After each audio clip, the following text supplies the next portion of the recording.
Boa noite, Campo Grande. Boa noite, advogadas, advogados. Boa noite, estudantes de direito. Muitos acadêmicos de direito têm participado das nossas lives. É uma alegria muito grande estar com vocês aqui nessa noite. Daqui a pouquinho nós vamos estar recebendo uma convidada que muito nos honra com a sua participação nesse movimento de esclarecimento da sociedade, esclarecimento das advogadas, dos advogados e também dos estudantes do direito, daquelas pessoas que amam o conhecimento. Nós estaríamos falando hoje sobre os desafios do direito ambiental, um assunto muito relevante, um assunto assim, muito importante. Então, nesse momento aqui, nós estamos convidando a todos, né, que estão ao vivo nesse momento aí no Facebook, terminando o seu dia, terminando o seu expediente, e vamos estar daqui a pouquinho recebendo a doutora Márcia Corrêa, que estará conosco, ela que é um ícone do direito ambiental aqui no estado de Mato Grosso do Sul. Ela já está aí nos assistindo. Seja bem-vinda, Marcinha. Que bom que você está aqui. Já vou te aceitar, aprovar.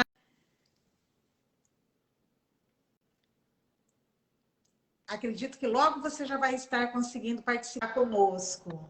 Opa! Boa noite, Márcia! Boa noite, tudo bem? Tudo bem, querida? Que Tempo, honra receber você aqui nessa live. Que alegria muito grande. É um motivo de muita honra para mim, Marcinha, estar recebendo você. Eu ainda não vou falar do seu currículo, porque ainda estamos começando, daqui a pouquinho eu vou falar.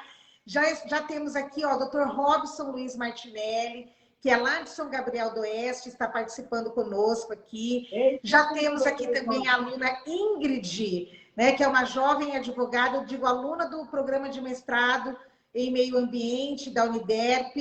Ingrid, seja bem-vinda, que bom que você está aqui conosco. Já está aqui também o Dr. Douglas Ramos, que é um outro baluarte do direito ambiental, né, aqui no Mato Grosso do Sul. Bem-vindo, Dr. Douglas.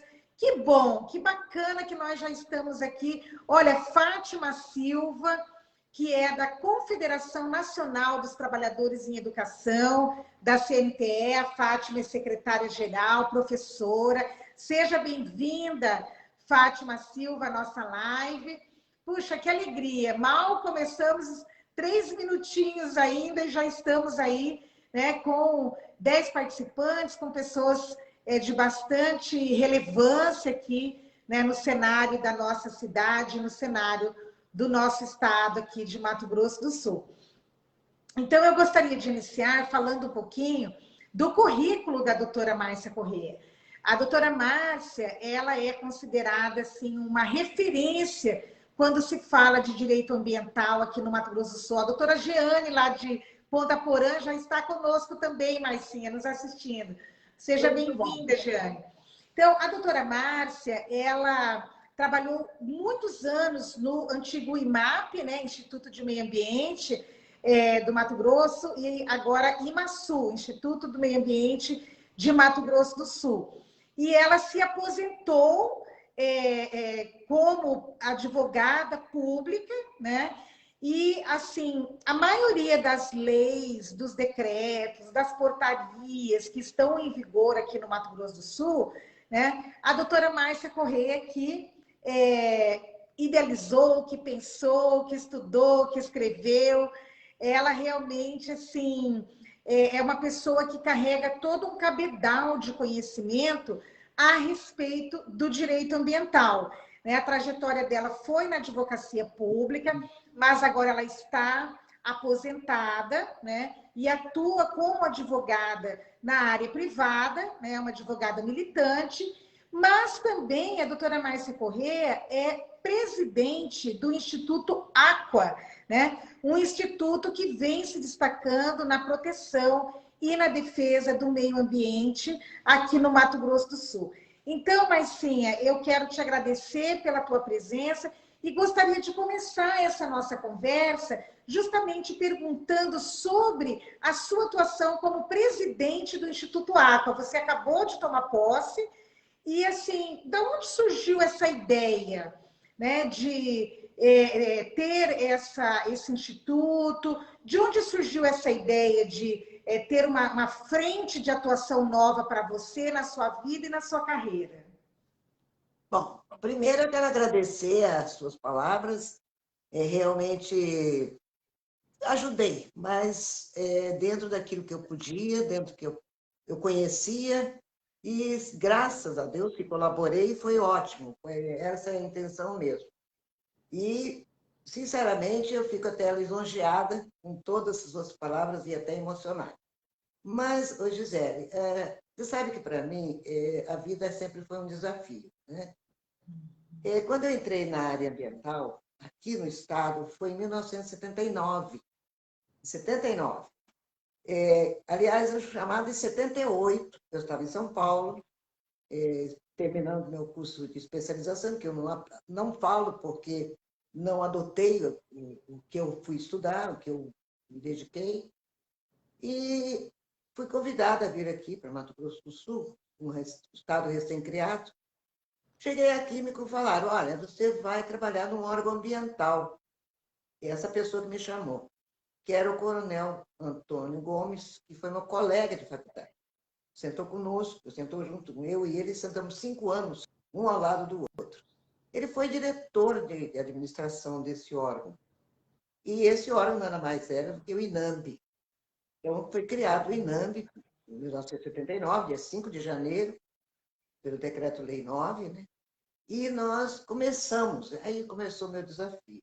Como eu gosto de desafios, eu falei, meu Deus, por onde que eu vou começar? Nunca, no meio ambiente, não fazia parte da grade curricular da faculdade. Então, você não tem conhecimento. Resultado, eu lembrei da CETESB. Por quê? Primeiro órgão, primeiro estado que criou o instituto, o instrumento do licenciamento ambiental, foi São Paulo, em 1976. E, como ela atuava com essa CETESB, eu procurei a CETESB através do telefone e a doutora Yara Gomide, hoje minha grande amiga. A Yara Gomide se prontificou na hora e mandou um calhamaço de normas. Chegou pelo malote, eu fui no correio pegar. Eu não sei se as pessoas têm conhecimento, mas o primeiro local que se instalou o governo do Estado de Mato Grosso do Sul, instalou assim, para montar a estrutura do governo, foi no Conjunto Nacional, no 8º andar, ali bem em frente à Americana. Então, o Correio ficava ali próximo. Eu fui aos Correios e pegou aquele calhamaço de normas do Ministério do Interior e uma série de outras normas. E eu comecei a me dedicar àquilo. E, obviamente, chegaram as convenções, os princípios, o que se tinha concluído da Conferência de Estocolmo, em 72, depois, sabe, uma série de informações técnicas e informações legais espalhadas. Não era uma coisa compartimentada, o que você pudesse trabalhar. E aquilo começou realmente a me chamar a atenção. Eu não sou do novo dentro de uma transversalidade muito grande, que você trabalhava com todas as áreas, com as áreas de saúde, com a área de educação. Então, você tinha uma gama de informações em que você tinha que envolver a questão do respeito do homem como parte do meio. Não ele como fora daquele meio, e sim como parte do meio. E ele, como parte do meio, ele tinha que estabelecer regras de comportamento com esse meio, coisa que até então não se tinha. Aí começou a se esboçar a primeira norma, que foi a Lei 90, que é a nossa lei, que está em vigência até hoje, que é a Lei do Licenciamento Ambiental. Criou o licenciamento ambiental no Estado. Muito bem. estabeleceu o que era meio ambiente, os comportamentos, aquela série de até as penalidades, coisa que até então não se tinha. Aí começa a história. Eu voltei para São Paulo, colegas meus assumiram, doutora Dodge Zanelli, doutora Dilene Carpes, estiveram no órgão, e eu, em 84, retornei, final de 83, eu retornei. Então, aí, novamente, me debrucei e comecei a fazer as normas, até então, tentando estabelecer algumas regras, que não eram regras criadas pela Márcia, ou criadas por quem quer que seja, não criadas por princípios, por normas, por convenções, por determinações que o Brasil era signatário. E um fato importante era o fato de nós termos um Estado em 2 países como fronteira, e tendo outros estados como nosso limite.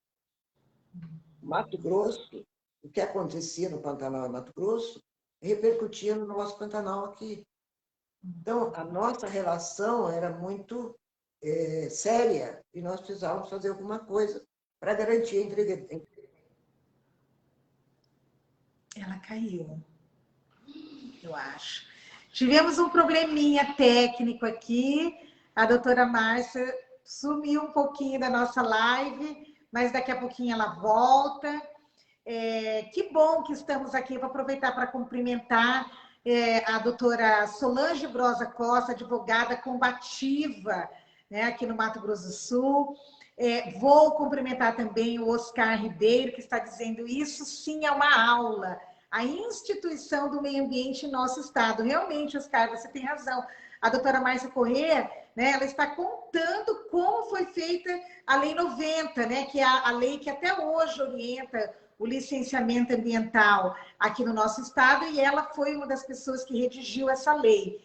Quero também saudar a Luísa Ribeiro, advogada, militante, uma referência, foi secretária de Justiça aqui no Mato Grosso do Sul. Quero saudar também a Marilena Zulin, que está aí conosco, assistindo a nossa live.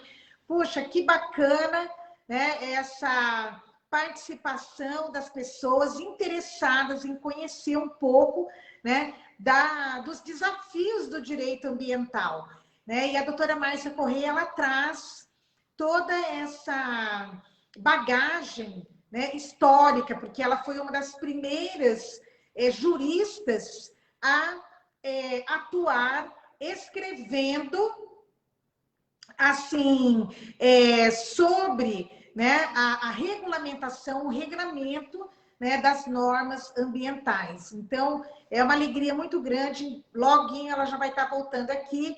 Quero também saudar a Inayá Teles Nepomucemo, que está aqui conosco também.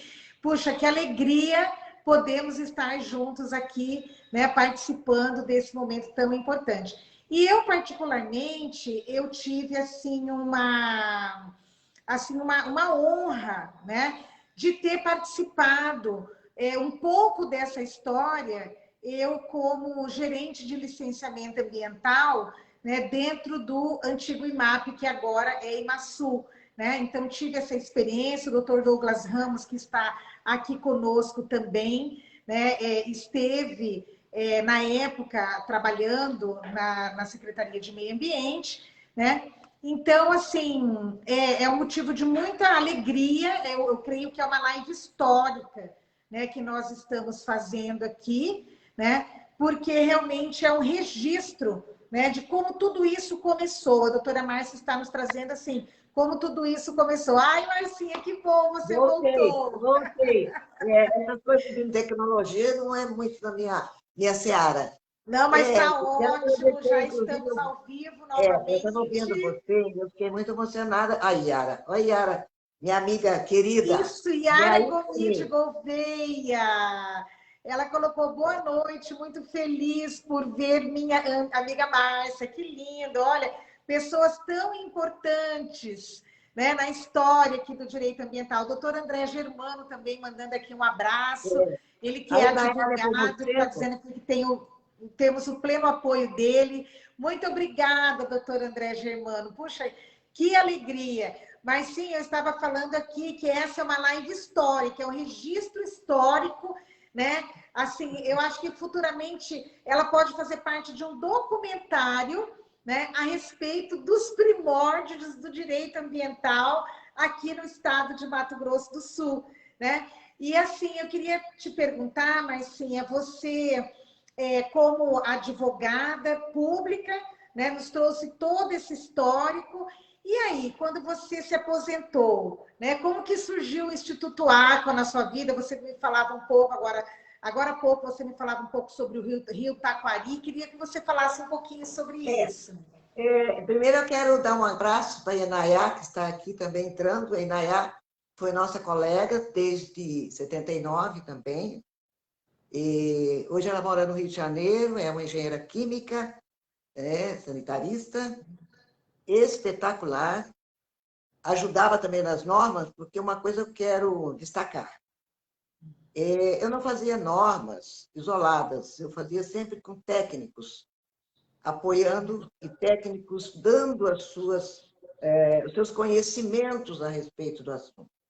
E na Eatélia Nepomuceno, Humberto Cardoso, que hoje está no Recursos Hídricos, em Brasília, é um dos diretores. Sempre pessoas que estavam envolvidas no processo. Uns ainda estão hoje conosco, outros já foram para um outro plano, mas todos eles devem ser lembrados, né? Bom, aí começou a história do Aqua. Quando eu aposentei, eu fiquei sabática durante 6 meses. Eu não queria mais me envolver com a questão ambiental. Mas a questão ambiental faz parte da gente. Ele não sai da gente, não adianta. Né?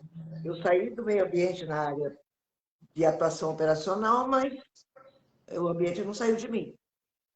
E eu senti, por exemplo, que não que eu faça qualquer tipo de crítica destrutiva. Crítica é crítica, mas vamos colocar o aspecto de destrutivo. As organizações existentes, elas são importantíssimas. Só que eu sinto que nós temos que, às vezes, assumir papéis em que o poder público, muitas vezes, não tem pernas para fazê-lo. Ele não tem recurso, ele não tem gente, entendeu? Então, às vezes ele quer fazer, mas tem dificuldades, tem caminhos burocráticos que dificultam, muitas vezes, de você realizar alguma coisa em prol daquele ambiente, em prol da manutenção, da proteção, da melhoria ambiental. Então, isto é muito difícil para o poder público. O dinheiro que é arrecadado, o dinheiro que é disponibilizado, muitas vezes não dá para você fazer o que você almeja. E as pessoas, ao invés de, muitas vezes, somarem, elas criticam. Quando, na realidade, você tinha que somar, porque é a sua vida. É a vida sua e da sua geração, daqueles que virão. A gente tem que deixar um legado, um legado positivo. Não é? Nós temos que mostrar às pessoas que elas podem fazer alguma coisa também. Não é só o poder público. Também essas pessoas podem. Bom, o Nelson Araújo, do LGA, ele tinha a vontade de fazer alguma coisa, ele tinha disponível uma área que, por interessante, essa área foi gerada em consequência de um dano. É como se fosse um milagre divino da tempestade abonante. Então, do que aconteceu com todo aquele problema do Taquari, este Taquari, lá na frente, ele ressurge em forma de um delta com todas as maravilhas que você pode pensar. Água límpida, cristalinas, com um ambiente de flora e fauna magnífico, e ali estava à mercê de pessoas que vinham, depredavam e chegavam e faziam da forma que achavam interessante, que era melhor para eles. Bom, então o que o Nelson veio me propor? Márcia, você não quer participar? Tal? Eu falei, olha, Nelson, eu vou participar, mas voluntário. Eu não quero vínculo com aquela obrigação, porque eu vou ficar muito revoltada se as coisas não acontecerem comigo mesma, entendeu? Então, eu vou, de Então, forma você é voluntária, militante, é presidente voluntária desse instituto, voluntária. você não é remunerada. Você está ali Não, fazendo um trabalho não, pela não. recuperação do meio ambiente, por acreditar na Por importância, né, acreditar Márcia? que a gente pode trabalhar em prol do ambiente com as mesmas obrigações, porque quando você tem lá no artigo da Constituição 225 da Constituição, ele não está dizendo que aquela que está ali escrito é obrigação só do poder público. É obrigação de todos nós. Público, iniciativa privada. Todos nós temos aquela obrigação. O parágrafo único do 225 que diz lá, incumbe ao poder público, dali para baixo. Mas o caput, o princípio maior, é de todos. Entendeu? Então, não posso eu esperar que tenhamos olhos, os poderes públicos tenham olhos para tudo que acontece com relação à questão ambiental. Resíduos sólidos, a parte de clima, a parte de água, a parte de flora, a parte de fauna, a organização, ordenamento territorial, seja no perímetro urbano, seja na questão rural, quer dizer, tudo é uma gama imensa de atribuições, de responsabilidades, que não pode cair só no poder público. A sociedade, a comunidade também, quando pode, tem condições, faça também, participe também. Isso está vinculado a um processo chamado conscientização ambiental, a sua responsabilidade com o ambiente em que você vive, hoje, amanhã, para as suas gerações e para os outros vizinhos que estão próximos de você, seja vizinho de parede, seja vizinho distante. Nós temos que viver em um ambiente sadio. Todo mundo gosta de viver bem. Todo mundo gosta de estar bem, estar com saúde. Olha que situação complicada que foi agora com essa pandemia. Todo mundo se isolou, todo mundo ficou muito fechado, muita gente ficou até com problemas de depressão, uma situação bastante complicada. Por quê? Porque ele não consegue ficar isolado. Se ele não consegue ficar isolado, obviamente, também o outro precisa de atenção, de carinho, de observância, de uma série de coisas. E isso é uma forma sadia de vida. Tanto na questão ambiental, no dia a dia, com contato com o meio, com os recursos naturais, como com os seus semelhantes. Bacana. Essa é a situação. Uhum. Eu não sei Márcia... se eu me fazer entender, mas não é que nós Não, vamos sim. assumir o papel do poder público. Não. O Aqua ele vai voltar à pesquisa, aos estudos, levar novas tecnologias, se for necessário, para como aprimorar aquilo de uma forma melhor.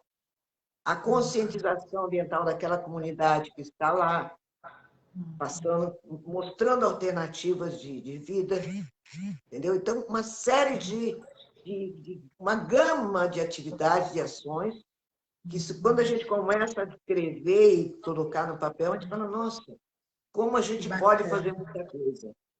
Né? Que legal! Parabéns, Márcia. Puxa, depois de toda a contribuição que você deu, né, na elaboração da legislação de proteção ambiental aqui no nosso Mato Grosso do Sul, agora você já aposentada ainda inventou essa novidade, né, para continuar contribuindo, né, com a proteção do meio ambiente. Eu diria até assim, com o desenvolvimento sustentável, né? Porque conhecendo a sua atuação, eu vi que você é uma pessoa que sempre se preocupou assim, em conseguir compatibilizar, né, os interesses de quem quer empreender, né, com a necessidade de proteger o meio ambiente, né, Márcia? Você sempre buscou assim um equilíbrio, né?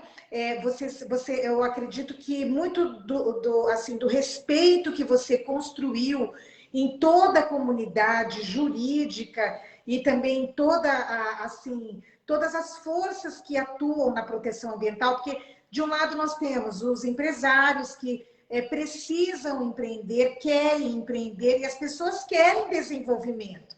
Né? Quem é que não vai querer celular? Quem é que não vai querer poder utilizar os meios de transporte mais eficientes e tal? Né? Só que existe um preço a ser pago. Né? E você sempre... Você me faz lembrar do seguinte, quando as pessoas falam, infelizmente a gente tem a mania do pró e o contra, né? Então, normalmente, eu convivi muito com isso, e era um desafio, a gente falava assim, quando falava na pesca, não, pescador amador tem razão, não, pescador profissional também tem razão. Então, ficava aquele conflito da mesma atividade, conflito de interesses. Um por lazer e o outro que precisava daquilo. Então, você confrontava e ficava do lado do pescador profissional, o pescador amador. O grande produtor rural, o pequeno produtor rural. Então, sempre você tinha os dois lados. O papel do meio ambiente, de quem milita, de quem trabalha na área ambiental, é exatamente conciliar essas ações, fazer com que elas trabalhem em prol de um só objetivo. Qual é o objetivo? Você gosta de pescar, você vive bem da pesca, você tem o lazer da pesca, é a coisa que mais você gosta de fazer, então preserva, para você ter. Você vive da pesca, você comercializa a pesca, é o seu ganha-pão, é a galinha dos ovos de ouro, então preserva o produto que você tem ali. Então, a responsabilidade é só de um lado. Ela não tem lado. Ela vai em frente. As pessoas é que dividem os lados. O investidor e aquele que não está usufruindo, vamos dizer, do investimento. Não se pode ter essa visão. A visão que se tem que ter é que você, por aí eu volto na conscientização, você tem que se conscientizar de que aquilo é importante para a sua vida, é importante para a sociedade, é importante para uma comunidade. Se você não pode mais fazer aquilo porque, infelizmente, degradou, acabou e não tem mais possibilidade de você recuperar, então qual é a alternativa viável? É um desafio, mas você vai chegar, você vai descobrir. E você vai dar chance daquela pessoa não viver mais predando aquilo, e sim somando, ajudando, para que ela se ajude e ajude a toda uma gama de pessoas que estão ali dependendo dela também. Entendeu? Então, essa é o propósito que a gente tem que ter. Não sei se eu vou alcançar, mas é a ideia que tem que ter. Certo.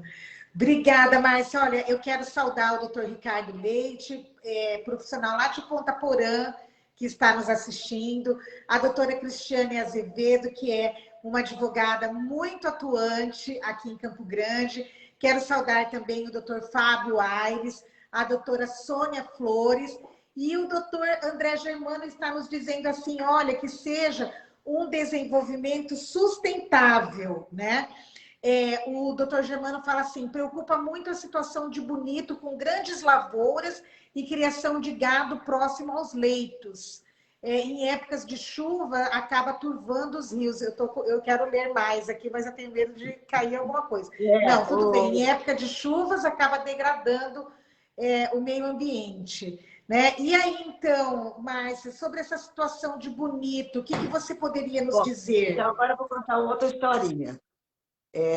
Eu tenho um parênteses em Bonito, e quando eu ainda morava no Rio de Janeiro, criada no Rio de Janeiro, que lá não é minha cidade, nasci em São Paulo, fui criada no Rio, eu vinha para Bonito.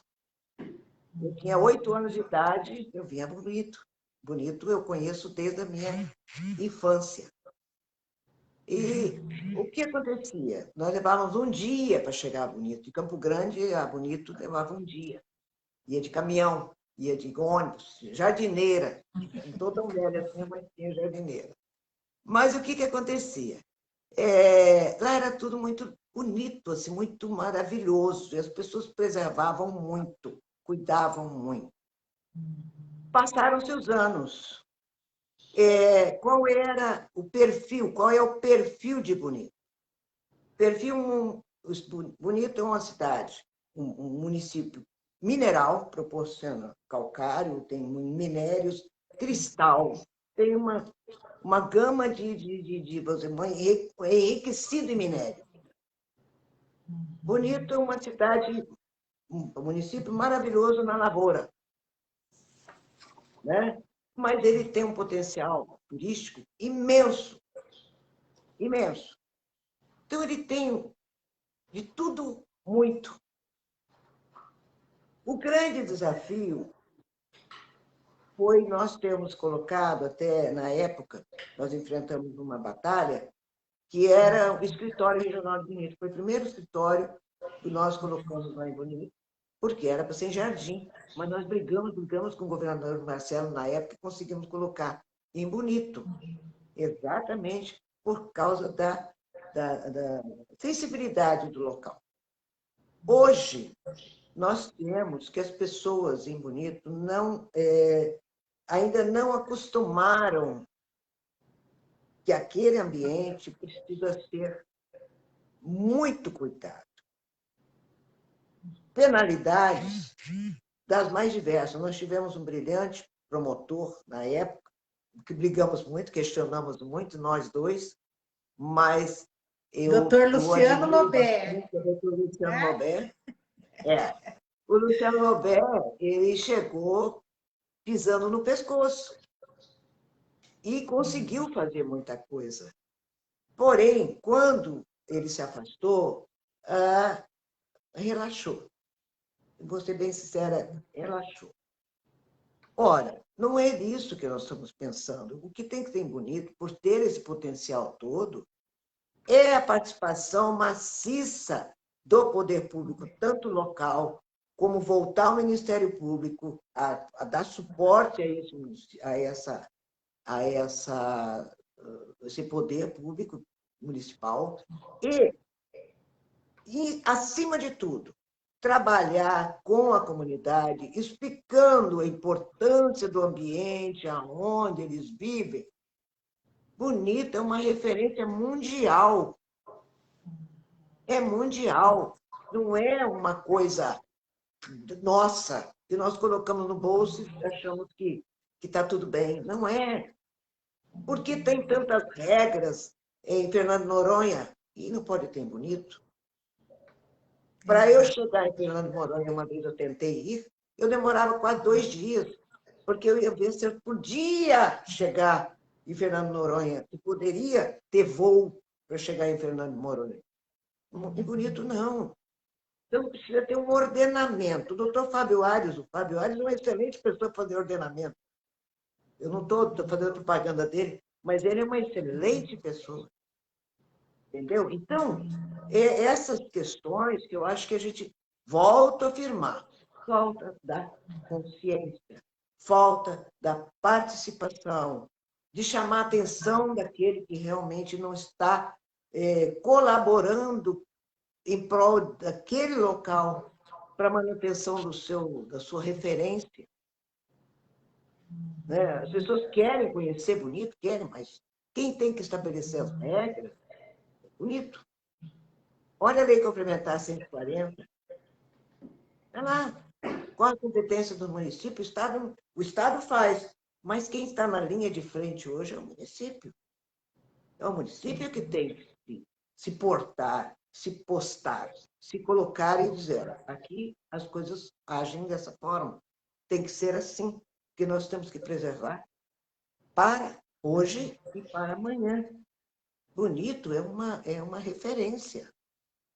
Né? Outros municípios do estado também podem ser. Bodoquena, Rio Verde, Costa Rica. Tem tantos municípios com potenciais magníficos.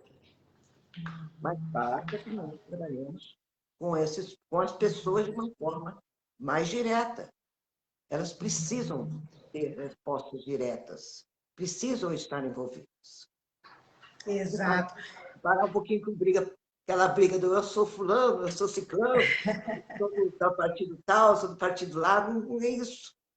Nós temos que ver uma outra questão, né? Bacana, Márcia. O Raimundo Neri também entrou aí para te parabenizar, falou parabéns, doutora Márcia Corrêa, deixou um legado, né, na história da proteção ambiental aqui no Mato Grosso do Sul. As pessoas todas te parabenizando, é que muitas vezes passam os nomes, quando eu vou falar já subiu, né? Então, desculpa não falar o nome de todos, né? Mas o Raimundo Neri falou assim: parabéns, doutora Márcia Corrêa.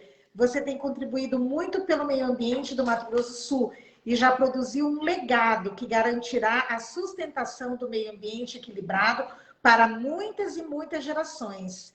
Agora só falta os governantes fazerem a sua parte. O Dario Corrêa também mandou um grande abraço. Meu primo, um vale. Que bacana, Márcia, que legal. Nossa, olha, muito produtivo esse papo.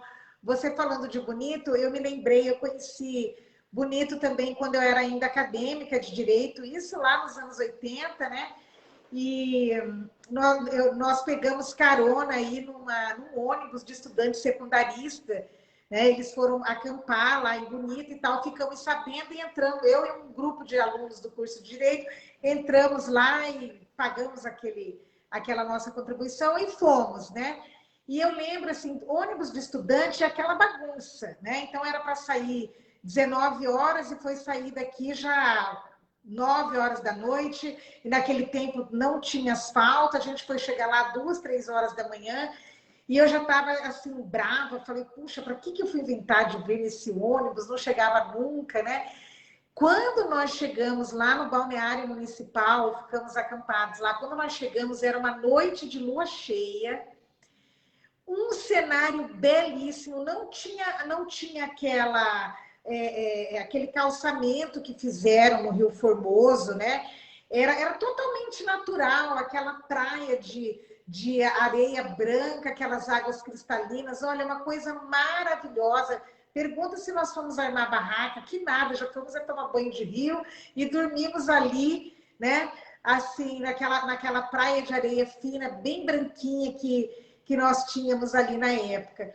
Então, assim, eu me apaixonei por Bonito e já tive muitos momentos difíceis da minha vida, assim, muitos momentos em que tudo parecia difícil, eu falava, sabe de uma coisa, vou largar tudo aqui e vou para Bonito.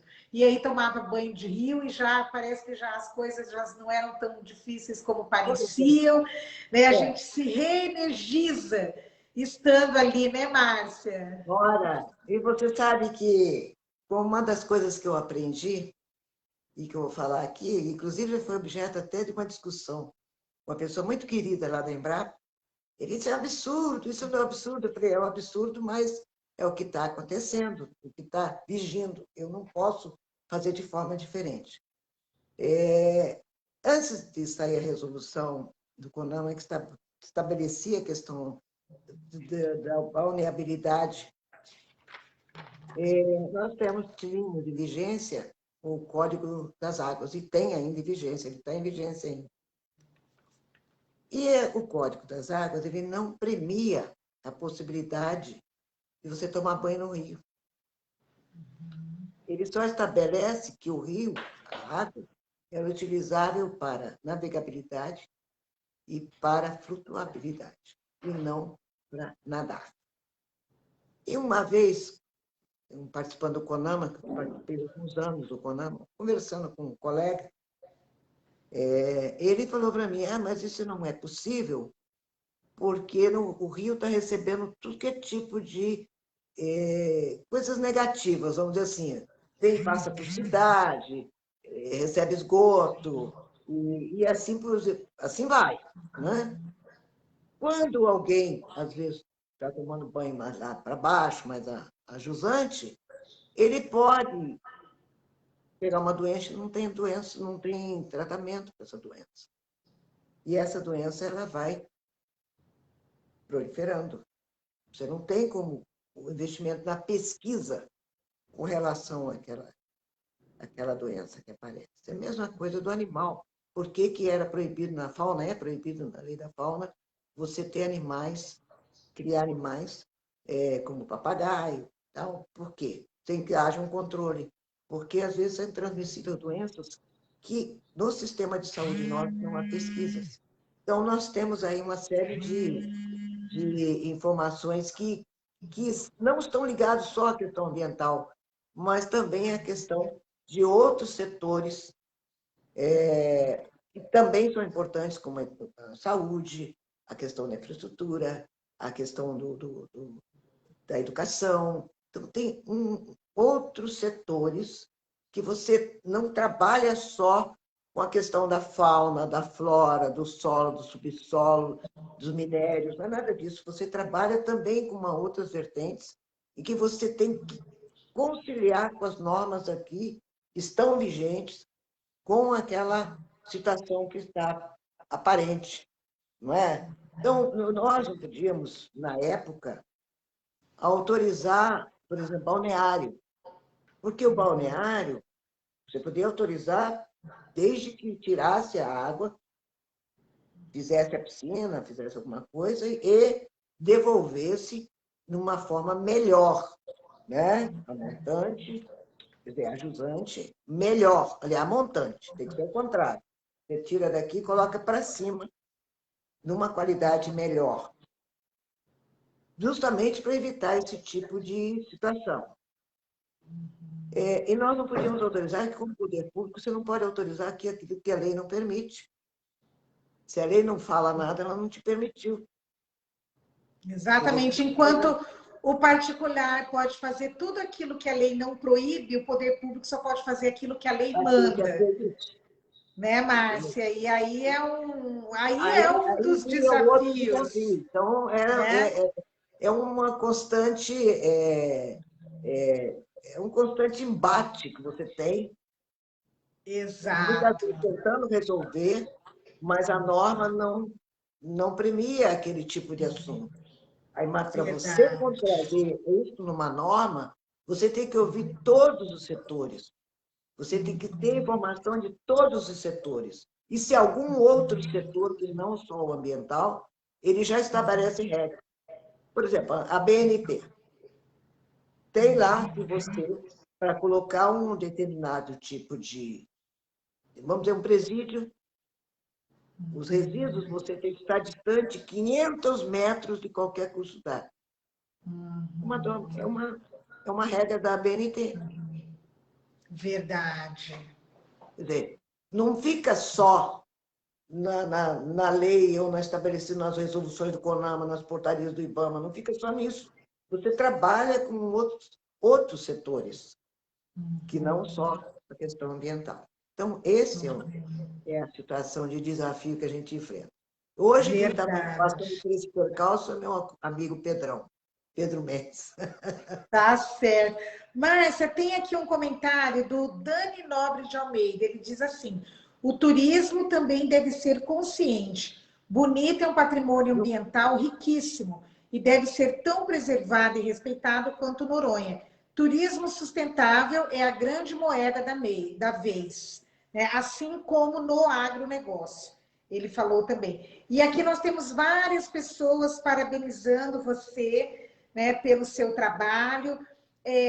Sem dúvida alguma, é assim uma grande oportunidade, né, que as advogadas, os advogados, a sociedade em geral está tendo, né, de ter essa aula, essa verdadeira aula que você está nos dando aqui. O René Mor, que além de advogado, é também coordenador do curso de Direito da Uniderp, está dizendo aqui uma aula, parabéns, professora Gisele, muito obrigada, Renê, pela sua participação aqui conosco, ele que é doutorando em meio ambiente, né, também comprometido com os estudos ambientais, né, e eu queria, Marcinha, que, olha, o papo está tão bom, mas nós já estamos com 45 minutos de live, né, então eu gostaria de pedir, assim, que você deixasse uma mensagem, tanto para as advogadas e advogados que querem atuar na área ambiental, como também para os acadêmicos de direito. Nós temos também muitos acadêmicos que têm participado das nossas lives.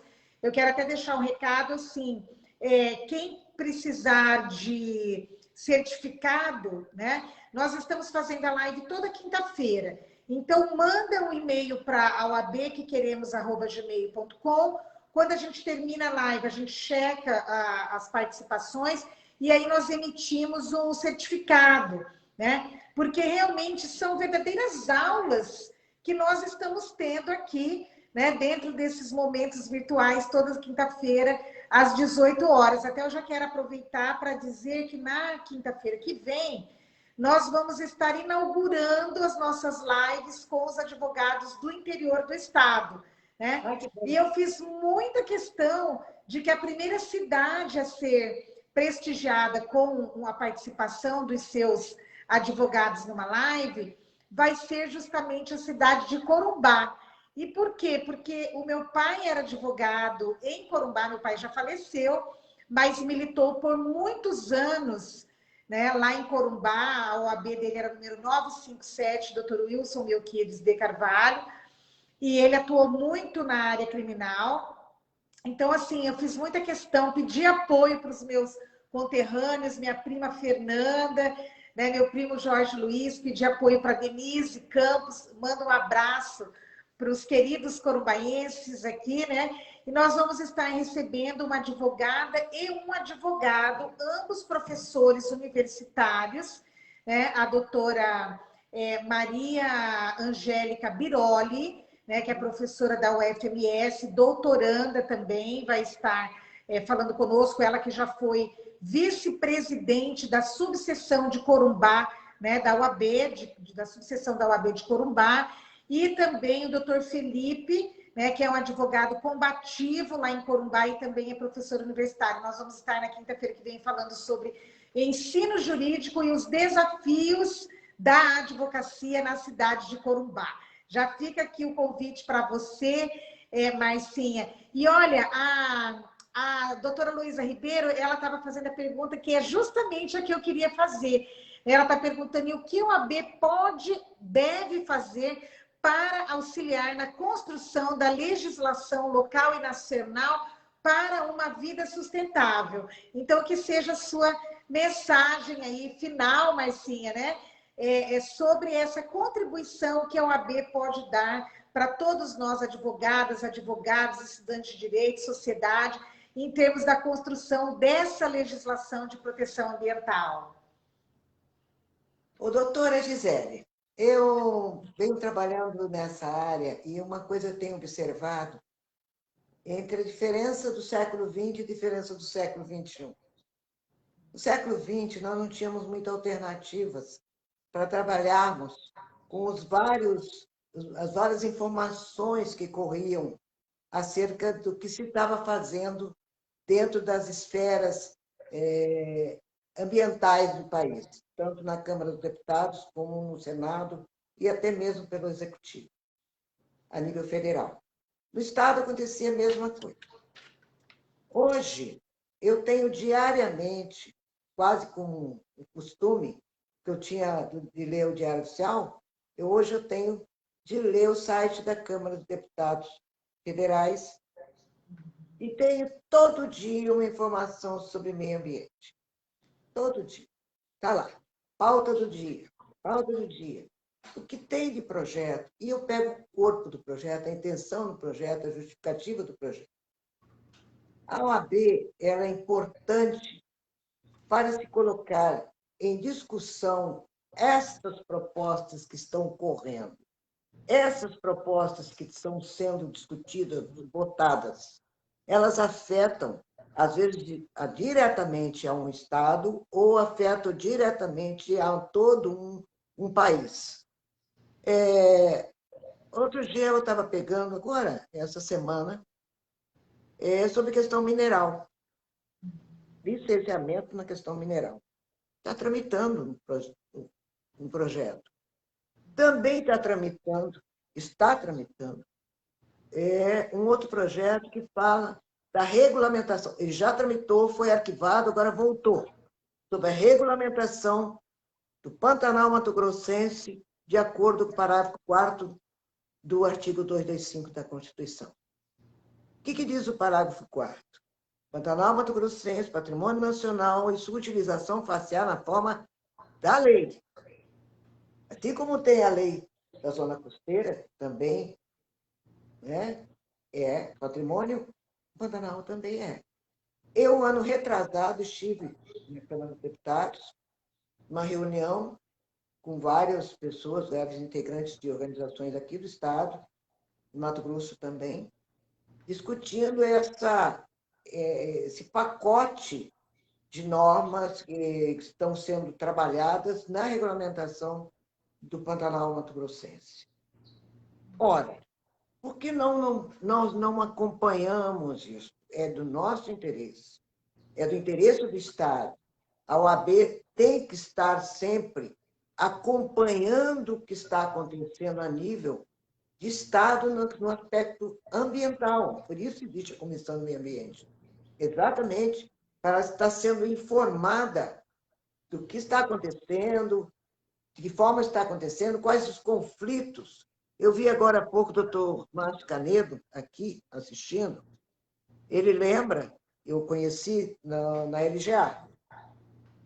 Eu fiz um projeto, quer dizer, idealizei um projeto antes de sair, que é a harmonização da legislação ambiental como um todo.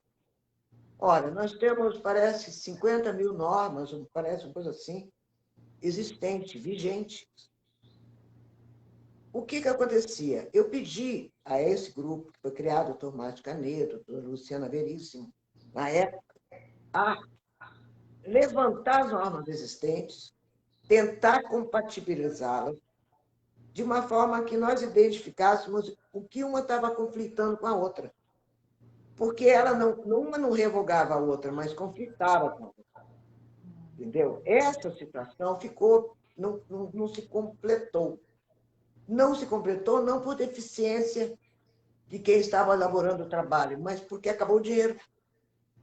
Entendeu? E como estava no final de governo, nós não tínhamos como fazer a renovação do contrato e o contrato terminou. Bom, o resultado ficou um trabalho completo, mas não completo o suficiente para mostrar o que se poderia propor de melhoria dessa gama de normas, esse arcabouço de normas que existem e que ninguém cumpre, quase ninguém cumpre, porque desconhece. É tanta norma que vem em cima que você acaba não conhecendo, não tendo acesso a ela. Então, esse trabalho também é uma coisa que a OAB pode fazer, pode se debruçar.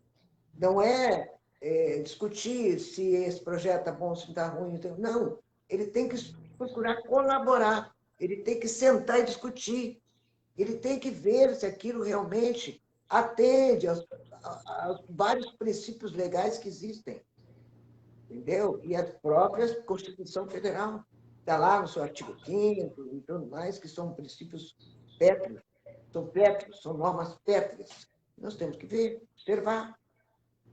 Entendeu? Essas questões que eu acho que a OAB pode colaborar e muito, muito, entendeu? Do que se ater, às vezes, a discussões não estou me desfazendo aqui de jornalista, nada, mas um jornalista dá uma opinião, todo mundo se debruça em cima da opinião do jornalista. Não é isso. A OAB é muito importante, um organismo muito importante, e de consciência, que ele conscientiza pessoas.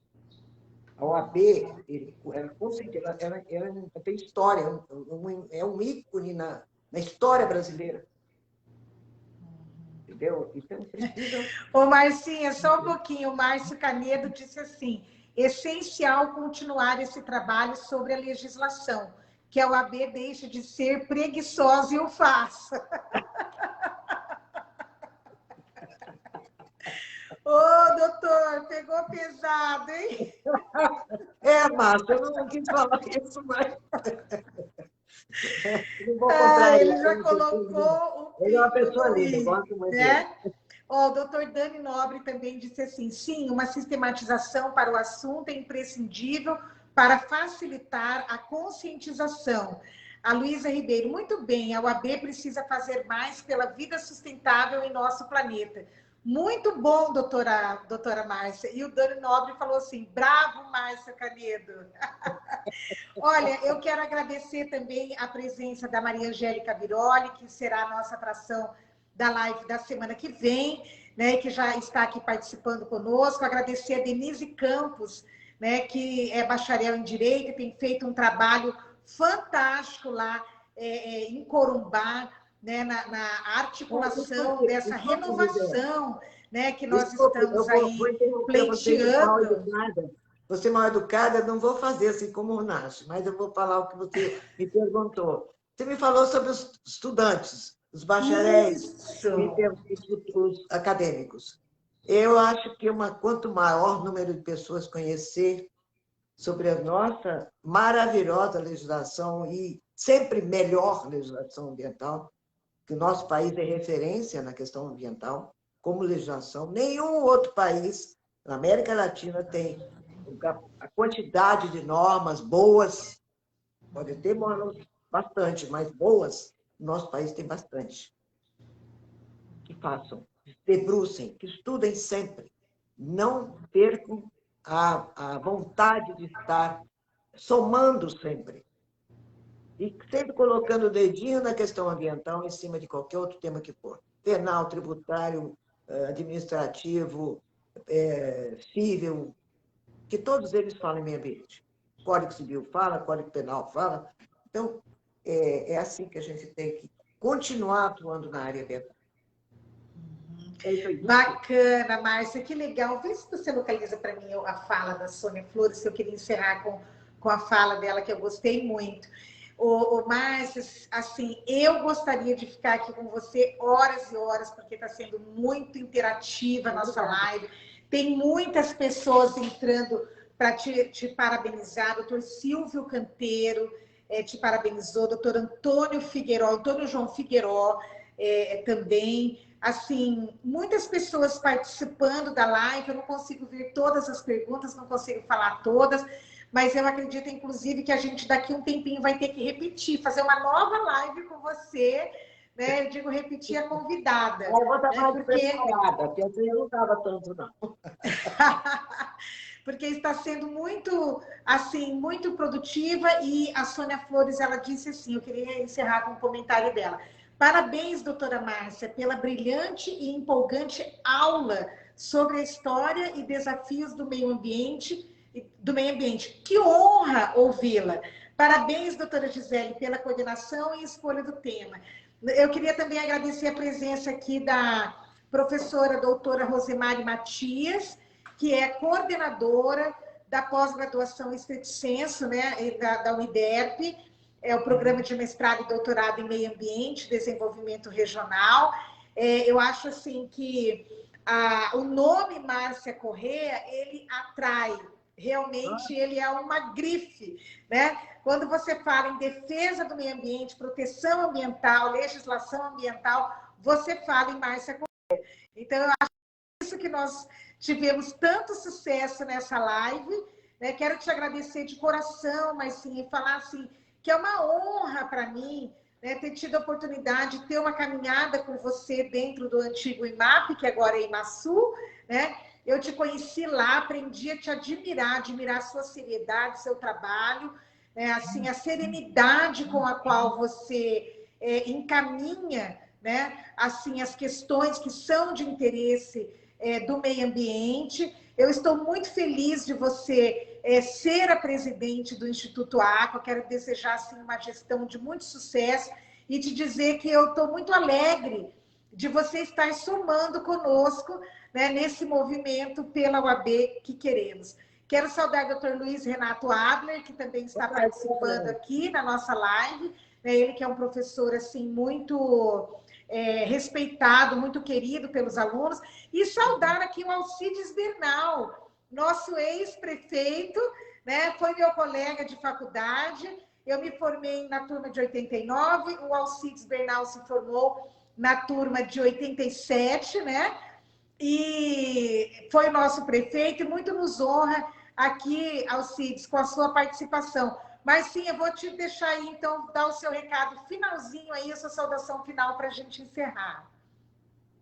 Gisele, muito obrigada. Desculpe alongar da fala, mas é atraente, né? Eu quero agradecer a todos, o carinho de todos. Eu procuro ajudar, eu procuro sempre estar interessada no tema ambiental, que, como eu falei, ele embriaga a gente, ele vicia a gente. Mas é uma coisa que não é interesse de ter nome, renome, ou seja lá o que for. Eu faço por espontaneidade, porque gosto, porque amo o que faço. E agradeço muito o carinho de vocês, principalmente o seu, a sua amizade, a sua consideração. Há muitos anos que a gente se conhece. Às vezes você via que eu tinha situações que me deixavam bastante... Até tenho fama de ser brava, mas brava eu não sou nada. Ela é brava. Nós temos, né, Marcinha, fama de ser bravas. Eu achei engraçado, porque outro dia eu estava num lugar, encontrei uma ex-colega de uma outra secretaria e falava assim, doutora Márcia é brava. Nunca fui brava. Eu era exigente. Tinha uma hora que tinha que mostrar que a gente não podia fazer da forma que queríamos que fosse feito, né? Tem regras. Então, as situações são nessas. Eu agradeço imensamente, agradeço a todas as palavras que foram ditas pelos nossos colegas. Estou amando estar ajudando, quero realmente que a OAB cresça cada vez mais. Vejo em você uma possibilidade desse crescimento. Você é uma pessoa interessada, uma pessoa que ama o que faz, ama a profissão, está no sangue, e por causa do seu pai, veio por ele, quer dizer, é uma referência, uma pessoa que também foi um homem de sério, um homem, vamos dizer, de uma lisura de comportamento pessoal e profissional. Então, essas questões todas são questões que a gente deve levar em consideração. A OAB ela não deve ser um trampolim profissional. A OAB é um trampolim para a nossa profissão, ou seja, como pessoa. Eu sou presidente da ordem, eu fui presidente da ordem, o meu escritório fica bonito, é grande, o meu preço é esse, porque eu fui. Não. Você é presidente da ordem de um grupo de pessoas que estão ali com a mesma expectativa de aprimorar os seus conhecimentos, de servir a sociedade, de trabalhar com seriedade, porque para isto foi criada a ordem. A ordem tem essa bandeira. Não é uma bandeira de pessoa, é bandeira de um grupo de profissionais que precisam de ajuda, precisam de orientação, precisam de saber como fazer. Por isso mesmo é uma lei que estabelece o nosso estatuto, né? Então, como fazer, do que fazer, incentivar para que os advogados sejam respeitados e que também saibam respeitar. Entendeu? Então, essa é a questão que é o grande desafio e é o OAB que eu também estou querendo junto com você.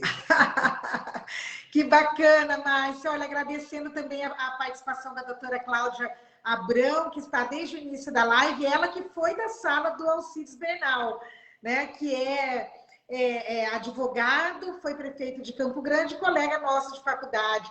Quero agradecer também a presença da doutora Sâmia Barbieri, né, que foi conselheira estadual, conselheira federal da OAB, e atualmente ela é membro da Comissão Nacional de Defesa dos Direitos dos Indígenas, né, do Conselho Federal da OAB. Então, sem dúvida alguma, as nossas lives têm crescido muito em participação. Doutora Eugênia Portela Siqueira também está aqui, né, professora, também militante, né, nas causas, nos direitos humanos, em especial direitos humanos das mulheres e a pauta da inclusão racial. Então, olha, que alegria essa live. E espero todos e todas na semana que vem, quinta-feira, às 18 horas, aqui mesmo pela minha página no Facebook, né? E vamos estar também, pela primeira vez, tentando fazer aí a transmissão simultânea pelo YouTube e também pelo Instagram. Né? Então, conto com todas vocês e com todos vocês. Obrigada, Márcia! Obrigada a vocês. Sucesso! Beijo. Muito obrigada! Boa noite a todas e a todos. Até a semana que vem. Deus Beijo. quiser. Beijo.